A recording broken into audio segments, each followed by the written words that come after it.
Good afternoon, everybody. Thanks for being here. All right, we're going to open up this press conference with Dave Biddle, 24/7 Sports. Hi, Ryan. The Carson Hinsman situation has been a little bit of a mystery for us. Can you explain what's going on there? Is he close to maybe contributing for you guys this year? Yeah, he's going to get some reps, a couple different spots this week. But, he's mostly been staying at center, and Seth's obviously been doing a great job there. But yeah, he'll mix in a couple different positions this week. And is the plan still Donnie at left tackle, and what do you plan on doing at left guard if so? We're still going to work through it. I'm not going to kind of throw that out there yet. We'll see how the week works. But, see how Zen comes in today, and we'll keep going through it. Far left, Joe Nugent, WCMH. How do you work through trying to find out what the new offensive line would be able to do best as you head to Penn State? Well, we're not going to all of a sudden radically change what we do. We just have to move some things around if Zen can't go, and then continue to do what we've been doing. Bill Landis, Kings of the North. Ryan, what did you identify from watching the Nebraska tape in regards to your run game and the ineffectiveness there, and what are you trying to iron out this week? Well, the biggest thing was obviously the third downs. When you go 1 for 10, you can't keep drives alive. You can't control the game, and that's how it goes. But I think it was a combination of things. I don't think we were always ID'd correctly, and Zen did get beat on a few of them there, but it wasn't just him. There were some other things that were mixed in there. But in Chip, I think we ran it double, twice as much as we threw it in the game, and so we were looking to establish the run. But when you can't convert on the third downs, the third and shorts, then you can't get drives going. You can't wear down defense. So we've got to convert on third down.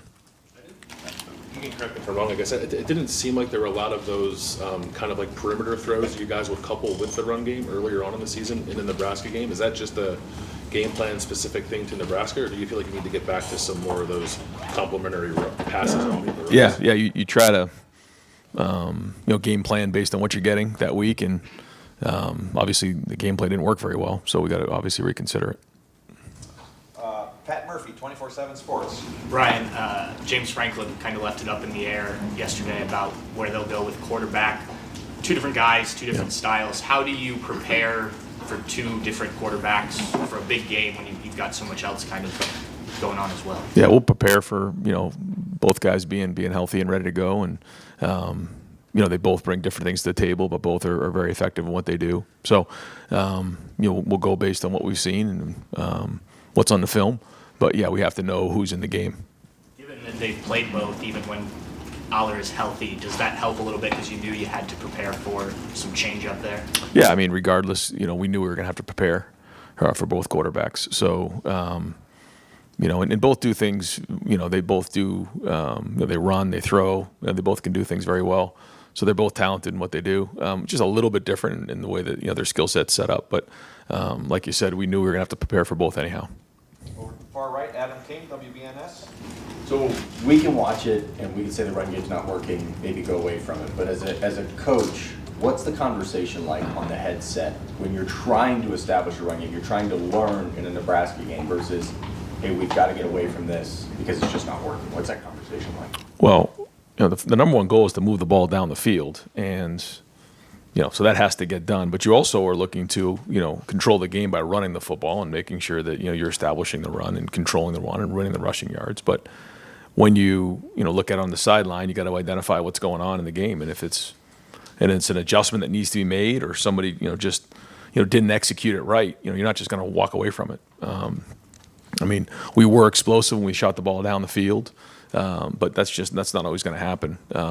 We have to make sure that we're establishing runs, we're staying effective, and then again converting on third down, because the more at bats you have during a drive, the better you're going to be. When you're not converting on third down, you're not keeping drives alive. To go 1 for 10, that's just unacceptable. So we're going to keep swinging at it, because we got to make sure that we're doing it the right way and making sure that we're winning the rushing yards, and especially in this game, we got to win the turnover battle, we got to win the rushing yards, got to win the X plays, and so yeah, you got to go back to the drawing board and figure out what happened in the game, why it didn't get done, and get it fixed. Stephen Means, Cleveland.com. What went into the decision that Luke Montgomery ended up being the left guard when you moved Donovan Jackson outside? Yeah, just based on practice. We have the 1s and 2s, and Luke had been practicing at left guard, for the last couple of weeks, and Austin's, spending time at right guard. So where we were in the game, we felt like Luke had more practice reps under his belt at left guard. And kind of to what Adam just asked you, obviously, yes, logically you control the game by running the ball. Maybe this is an oversimplification, but can you control the game by just throwing the ball as well? Is that Listen, I mean, we all have to move the ball. So when we're throwing the ball, we're not running it. When we're running it, not throwing it. The bottom line is you got to convert on third down. So we got to do a good job on both sides of the ball in terms of execution. We got to put the players in a better position to be successful, and we got to move the football. That's the bottom line. So we can look at run, pass, this and every. I mean, the bottom line is we got to convert on third down. We got to have a balance of running and throwing, and move the ball down the field and score touchdowns. I mean, that's what it comes down to. So. We can talk to we're blue in the face about running and passing. You want to balance. You got to execute better. That's the bottom line. Spencer Holbrook, Letterman Row.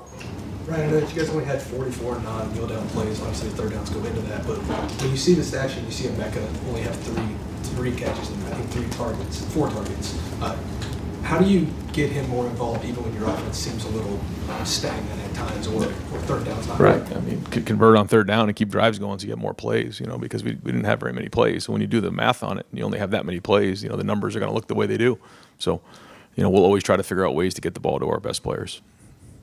Dan Holt, 11 Warriors. Ryan, you had said last week you had been spending more time with the defense. Does that change around this week? Do you spend more time with the offense? Yes. And you had said with Zen that we'll see how he works through this week. Have you gotten a diagnosis on him? Is there a chance he could play this week? We'll look at it again today and see where he's at. I think there is a chance, but we'll look at it today and get an update for you later in the week. Tony Gerben, Buckeye Hubble. So if Zed can't go, is he then your starter at left tackle? If he could go, he would be, yeah. And how much of that is trying to come up with the most seamless move rather than maybe the most painful, but perhaps the more, I don't know if it would be better or not. Obviously, you're trying to put the best lineup out there. Yeah, you got to put the best lineup out there and have enough, to not only just win this game, but be able to play the rest of the season. So you got to think of a short-term plan, and then you got to come up with a long-term plan. So, we'll do everything we can to win this game, and that's where the focus is right now. Down to Barry, WBNS. What's the mood of your club coming in this week, Coach? What a unbelievable opportunity right here. I mean, this is a chance to go to Indianapolis is on the line, and our guys are excited about playing in this game. I think the defense got a lot of confidence coming off of last week, the way that they played and creating TFLs and winning the game in the fourth quarter. I thought they were flying around, and so if we can get the offense playing the way it has in the past, combined with the way we played on defense this past week, then that's what we're looking for in this game. But how about your quarterback after the game? He said that he's been waiting his whole life to play in that stadium, to play in this game. He's got a chip on his shoulder. What do you expect out of him? Yeah, just like everybody else. I mean, for Will, he grew up in Pennsylvania, so I guess that's a little bit different for him. But for everybody else, I mean, again, just like the Oregon game was, this game's been circled on our schedule. We know what's at stake here. So we're going to have a great week of practice, great energy in practice, and we're going to go into that environment and go, finish the way that, we didn't have an opportunity or we didn't do, 2 weeks ago. And so now we have another opportunity to go do that in this game. So now we got to go finish and win the game in the fourth quarter. We know it's going to take 4 quarters in this game. It always does when you go play in this environment. It's a very difficult environment to play in, but we've been in this situation before. Our guys have been in this situation before. So now it's go time to we'll go win this game and get a top 5 victory, and that's what the guys are focused on right now. The coaching staff, everybody in the building is the focus on winning this game right here. Austin Ward, podcast. Ryan, you mentioned the tackles for loss and finishing the game in the fourth quarter on defense. After that 2-week stretch, how different was Saturday for the defense? What was the evaluation overall there? I thought we played with more precision. I think we got lined up faster. I thought we played with better pad level. I thought we played faster. Just everything about it was crisper to me than it was certainly in the Oregon game. Now that game has been played, what was the one thing you wanted changed the most? Yeah, I mean that's a good question. I'm probably not going to get into it right now. But I mean, there's a lot of things that came into play, and I'm going to kind of leave those questions right now for in the meeting room, or leave those conversations for in the meeting room. But the bottom line is, it's our job to make sure we're putting our guys in the best position to be successful. I know I keep saying that over and over again, but we got to do that as coaches and allow them to play fast. And we got to do that again this week. These guys, throw a lot of stuff at you. You got to be able to handle it. And, we want to make sure that when the game comes down to the fourth quarter, our guys are able to go play and win the game in the fourth quarter. We've got to be able to do that on offense and defense in this game. It's a coach's job to make sure that happens. Dylan Davis, Delaware Gazette. Sticking with the defense, over the last 2 games, there's been a sizable gap between your starting 4 snap count and the guys behind them. Are you comfortable with that? Or is that just a matter of those guys need to be on the field, those are your dudes, and they need to play more? Or how's that shaking out? No, I mean, I definitely think we want to rotate guys, but when the game's on a line like that, we got to make sure that we're getting stops. We did that. We'll have to do that again this week. But yeah, I mean, we got to get K-Mac mixed in more, Hero mixed in more, Kenyatta, Caden Curry, and make sure that our guys are fresh in the fourth quarter. Joey Kaufman, Columbus Dispatch. Ryan Jeremiah obviously came in here with high expectations, and he's had a touchdown in every game. As far as him living up to those expectations, what has allowed him to ultimately think do that? Well, his consistency and the way he practices is very very mature again for a young player. And now you're getting into the second half of the season, and sometimes some of those freshmen can start to fray a little bit. That's not the way he's been. I mean, he's been better every week. The way he's practiced, the way he's handling himself and his preparation on a week-to-week basis, taking care of his body, making sure he knows the game plan, getting himself to ready to go play in these games. And I thought for a young player, he handled the environment a couple weeks ago really well. He's going to walk in another environment here, but he'll be ready. That week of preparation right here leading up to the game is going to be critical. But up to this point, that's been excellent. The way he is on the field, he doesn't want to miss reps. He'll stay after practicing, make sure that he's running the reps with the quarterbacks to make sure the timing is right with Will. So all those things lead to execution on the field. If I can follow up earlier on Zen, you said if he can go, he would be the starter at left tackle. What was your evaluation of him on Saturday? And what? Yeah, I mean, if he can go, we'll continue to evaluate kind of where we're at. I don't think we've made a decision on that yet. We'll have to first see if he can go, and then go from there. So, there was definitely plays in the game where he got beat and he was battling in there, but then once he got injured, that obviously changed things. But he did not grade out a champion in the game. It had some tough plays, that caused some negative plays. But we know what we see in practice, and we got to continue to support him and make sure that he knows that we have confidence in him when he goes in a game. Stefan Kreisnik, Cleveland.com. You talked in the past about going into the season, you didn't need Will Howard to be a superhero. You kind of just needed him to make the plays that were there available. Well, when the offensive line struggles, do you feel like he has a sense of trying to do too much at times, or do you feel comfortable about how he's kind of responded in situations where maybe the offensive line hasn't been up to par? No, I don't think he's forcing the action.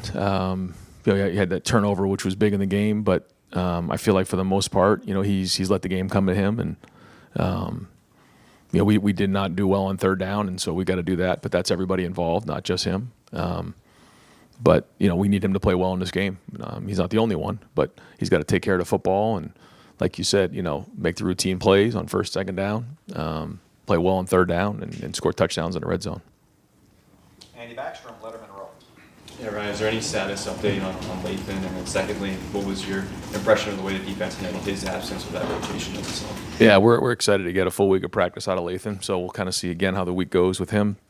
But good to know that we've built some depth back there for Jordan Hancock to move into another position going into last week's game with just a week of preparation. I thought was excellent. And so, we do have some flexibility there, moving him around. I thought Lorenzo Styles and Jermaine, played well in that game as well, both graded out. So that was good to see because, obviously the depth back there was a little bit of a concern. But then, Jalen McClain, gave us some quality reps back there. So there was quite a few guys getting reps. So, now we'll go into this game now with Lathan, coming back, kind of figure out what that looks like going into it. Cameron Teague Robinson, The Athletic. With Tegra and Austin at right guard, how has that been? And have you wanted to see more separation from the two than you have, or have you seen that? Yeah, I think they're both, playing solid football. But yeah, we'd like to see them both take the next step. And on our bell, what's the word you got from the Big Ten about that Tarkin call and them taking this tactical? Yeah, just that he's able to play in this game, and that they realize that it should not have been targeting. And I think a part of that was the fact that he was ruled a runner, and then if you're ruled a runner, then it's hard to be defenseless. So how does that become targeting? And so there was a lot of conversation there. So excited that Arvell is going to be with the team this week, and fired up for him. Jeremy Birmingham, podcast. Ryan, most of the offseason and through the summer, there was a ton of talk about how this veteran team, the most veteran team you've had, lots of player-led stuff through the summer. As you've gotten into now November, at least outside looking in, it seems like a lot of the leadership is coming from Will, Caleb, Seth, guys that weren't here in the past. Is that accurate or a fair assessment? And if it isn't, can you give a little insight into which guys that are holdovers are actually leading this team? Yeah, I think Cody Simon's been excellent. I thought he played one of his better games this past Saturday. I think you really feel Jack when he's out there. He's strong. I mean, he loves the Buckeyes and just drives everybody in practice. You feel and hear him a lot. Lathan, not having Lathan there, was. But I thought even on the sideline, Lathan was in it the whole time. So it was good to see him support his team. He's a vocal leader for us there. On offense, like you said, I think Will's really done a good job of that. I think, Mecca as a wide receiver, is a great leader.